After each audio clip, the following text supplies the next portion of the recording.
Assalamualaikum warahmatullahi wabarakatuh, teman-teman Balai Ucuy dimanapun anda berada, yang berada di suklarnya, di sikluknya tanpa terkecuali, yang berada di berbagai kawasan, pokoknya mah kumwe sadayana ya. Jadi simkuring bade melanjutkan cerita saya bagaimana waktu saya pertama tahu ke Jakarta yang kemarin tertunda. Waktu saya ceritanya baru sampai Kampung Rambutan begitu ya. Jadi mudah-mudahan Deden itu namanya Deden, orang Bandung, tapi nggak tahu saya alamatnya di mana. Mudah-mudahan nonton video ini, mudah-mudahan udah subscribe channel saya. Dan saya juga mau mendoakan buat kalian yang sudah subscribe channel saya, yang selalu mendukung, apalagi yang share. Saya doakan mudah-mudahan semuanya teh ada dalam lindungan Allah Subhanahu wa taala. Amin. Semuanya dimudahkan rezekinya, amin. Disehatkan bersama keluarganya, amin. Pokoknya semuanya hidup bahagia, amin ya Allah ya Rabbal alamin. Pokok namanya cuy pisan. Jadi kita lanjutkan ceritanya bagaimana. Nah, jadi kemarin pakai mic, maaf. Itu mah lalagaan we gitunya. Jadi ternyata hasilnya nggak bagus gitu. Dan kemarin juga banyak masukan, Kang, kameranya gini, saya baru masih pakai handphone gitu juga. Dan ini natural, nggak ada edit, nggak ada apa, saya langsung upload juga gitu kan. Jadi pokoknya terima kasih banyak yang sudah support, sudah dukung. Wah, luar biasa pokoknya mah cihuy, cihuy, cihuy, cihuy. Kalian tuh luar biasa, cihuy pisan. Pokoknya mah semuanya sehat-sehat ya. Jadi uh, kemarin tertunda ya sampailah Kampung Rambutan. Jadi uang 20.000 itu dipakai ongkos. Terus waktu itu saya karena lapar, jadi nggak sempat beli nasi. Kita cuma beli gorengan, beli perutang, sama ini, sama apa namanya, ada cemilan dikit lagi lah. Pokoknya sisa uang tuh 4.000 lah ya, 4.000. Jadi 4.000 itu ke Cianjur gak nyampe, apalagi ke Bandung. Akhirnya kami berdua tuh sama Deden nangis lagi lah di situ. Bingung harus kemana ini. Itu lama kita sampai larut malam. Tiba-tiba si Deden ini curinghak ya. Kenapa? Jadi saya teh sebelum kerja di bawah orang yayasan itu, saya itu pernah kerja di bangunan. Serius, di mana? Di Pondok Indah. Nah, jadi di Pondok Indah itu masih ada Uwa sama Mamang yang lagi kerja di situ, masih kerja. Kita ke sana. Nah, akhirnya teman-teman Balai Ucuy, dulur-dulur Balai Ucuy sadayana, jadi akhirnya memutuskan kita tuh pergi ke Pondok Indah malam-malam, sekitaran jam 10 lewat lah, jam 11 sampai jam berapa. Pokoknya uang 4.000 itu masih cukup ya, masih cukup ke Ciputat. Terus dari Ciputat tuh ke Pondok Indah, gak tau lah, pokoknya gitulah. Pokoknya naik Metro Mini itu baru 1.000, masih 1.000 tuh ongkosnya. Jadi udahlah naik Metro Mini, nyampe lah ceritanya ya kan ke tempat itu, ke apa, bangunan itu. Wah, itu disambut sama uanya, lagi tidur dibangunin gitu kan, ke sapam gitu, bangunin nama ini. Akhirnya dijemput lah ke depan gitu kan. Bangunan rumah baru mau jadi itu di Pondok Indah itu. Oh, itu dimarahin sama uaknya tuh si Deden itu. Kenapa kamu di kamar yoga, dibilangin katanya. Udah kamu teh di sini saja, kamu teh nggak nurut katanya. Bandel, noyon gitu ya. Makanya pergi dari sini, ikut ke yayasan gitu. Akhirnya kan begini kata. Kita cerita lah di situ. Akhirnya sebelum cerita kita dikasih makan. Aku dikasih makan. Namanya juga orang lapar dikasih makan. Waduh, lahap sekali aku. Alhamdulillah ya Allah, ini sebuah pertolongan Allah. Dan akhirnya di situ aku nginap. Dan paginya aku bingung. Dan akhirnya aku ngomong sama uaknya Deden ini, boleh gak ya kalau saya daftar di sini untuk kerja di bangunan? Dan gak diterima karena sudah banyak yang kerja. Dan akhirnya di situ saya berpikir, gimana caranya saya bisa pulang ke Cianjur? Gimana caranya biar saya tuh dapat uang untuk ongkos ke Cianjur? Dan akhirnya saya kan punya kakak. Namanya Deden juga kakak saya, serius. Deden Sukari namanya. Kakak saya yang nomor 4. Jadi saya pinjem waktu berangkat, pinjem tas gendongnya punya kakak saya, masih baru. Dan akhirnya saya minta tolong ke yang kerja di bangunan situ, tolong atuh bayarin ini tas saya buat ongkos ke Cianjur. Jadi akhirnya waktu itu ada yang bayarin. Jadi terima kasih banget. Nggak tahu siapa namanya, pokoknya udah nolongin saya. Jadi akhirnya dibayarin 35.000 tas kakak saya itu. Akhirnya si dus baju itu saya cari dus, jadi baju saya, baju salin semuanya saya masukin ke kardus. Set. Dan saya dianterin sama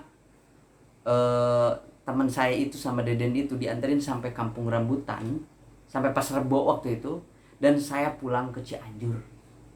Disitulah pertemuan yang singkat tapi sangat berkesan.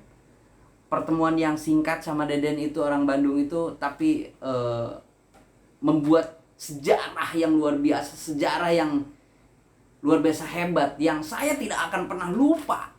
Sampai kapanpun saya nggak pernah lupa. Dan saya selalu cerita ke teman-teman bahwa saya, pengalaman saya gini. Ya mudah-mudahan menjadi motivasi gitu.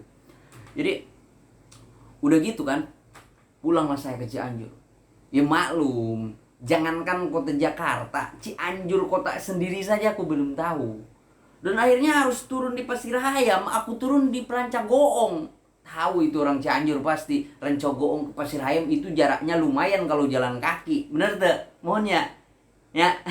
Jadi saya datangnya itu malam, sekitaran jam 9.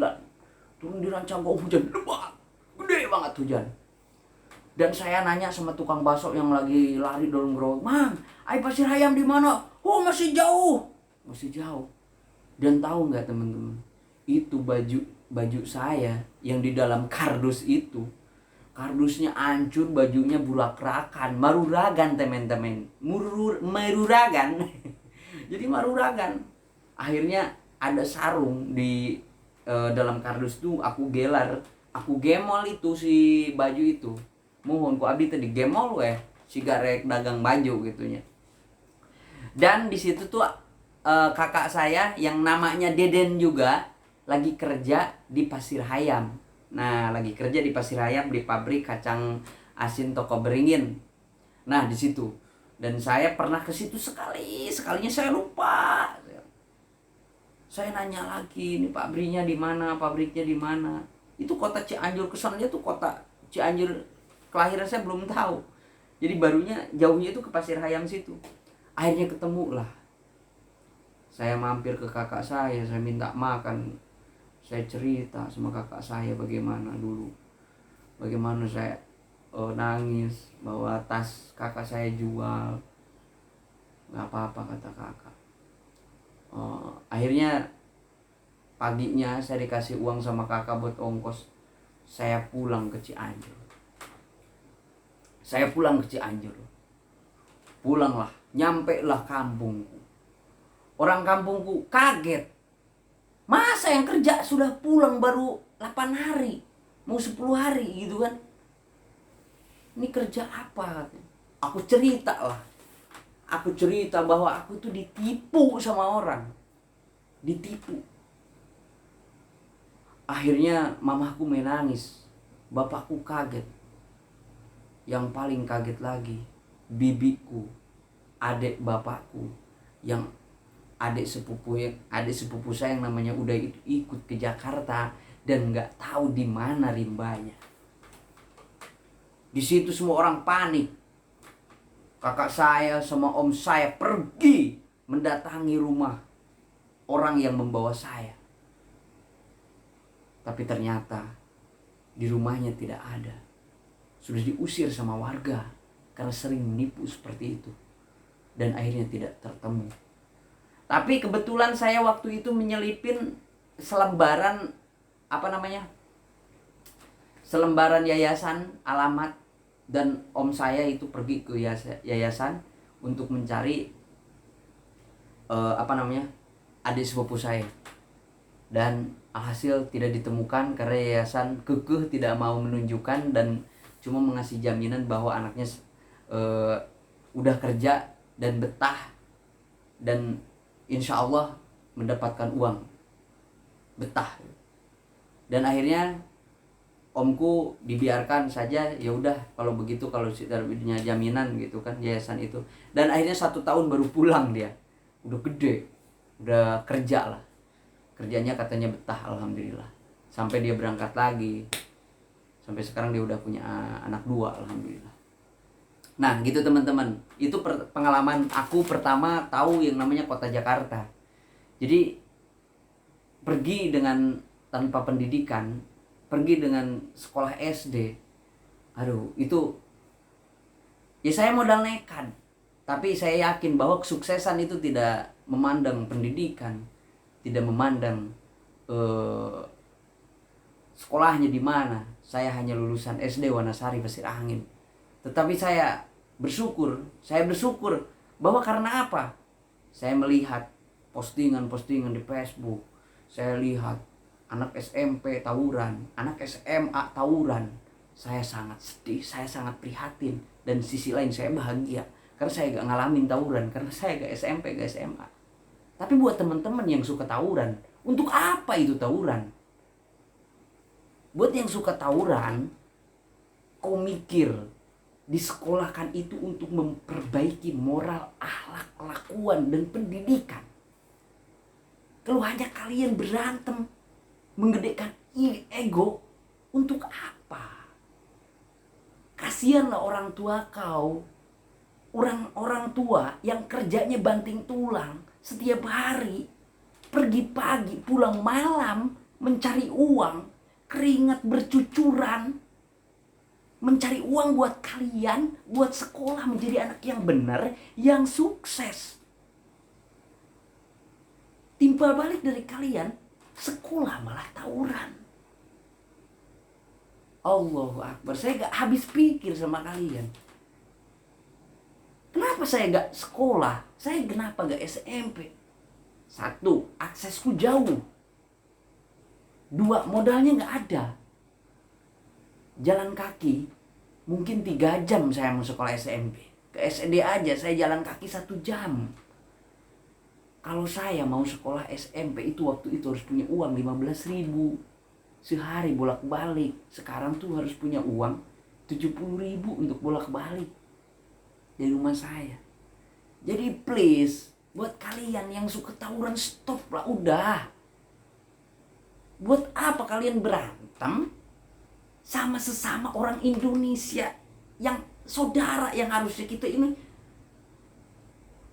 Cobalah kalian tuh antar sekolah bikin saingan tuh yang hebat, mungkin prestasi, tapi secara ini persaudaraan, prestasi atau di keseniannya apa di apanya gitu, jangan dengan tawurannya itu saling berantem. Aduh, saya mah sedih ya, saya mah prihatin ya. Jadi kenapa ini saya cerita kisah saya, tapi kenapa saya jadi belotnya ke situ? Ini masalah satu bentuk keprihatinan saya. Jadi saya tidak bermaksud untuk apa-apa. Yang penting itu sangat jelek sekali, sangat sedih lah. Kita sayang orang tua. Jadi intinya kalau kita ingin sukses, sayangilah orang tua kita. Nah, jadi teman-teman, kita kembali lagi ke cerita saya. Jadi akhirnya saya kembali lagi ke kampung. Saya kembali lagi mengembala kambing. Saya kembali lagi nyabit rumput. Ini bekas luka bacokan sabit arit di kaki. Jadi saya setiap hari itu sama kambing. Saya pergi ngaji sore, pulang pagi, belajar ngaji gitu kan. Jadi udah di kebun, saya setiap hari itu nyabit rumput dulu. Dapat sekarung, dapat 2 karung, saya bawa ke rumah, saya taruh. Sorenya saya pergi ngaji lagi. Begitu setiap hari. Dan akhirnya ada teman saya dari kampung sebelah, masih agak saudara, namanya si Pudin. Dia itu ngajakin saya untuk dagang. Kemana dagang? Ke Serang, Banten. Bukan deh. Jadi setelah dari situ saya ikutlah kakak saya yang kerja ini, yang kerja di pabrik suuk. Saya bukan ikut ke kakak, saya sering nginep, dan akhirnya saya mendapatkan teman tuh dari orang kampung juga jualan cilok. Nah, jadi teman-teman, peran saya di dunia terbalik ini jualan cilok. Jadi saya nyatanya pernah saya jualan cilok. Saya jualan cilok di daerah Ciajag di situ. Daerah Ciajag, saya jualan cilok di situ, dipikul teman-teman. Dipikul dapat berapa bulan ya?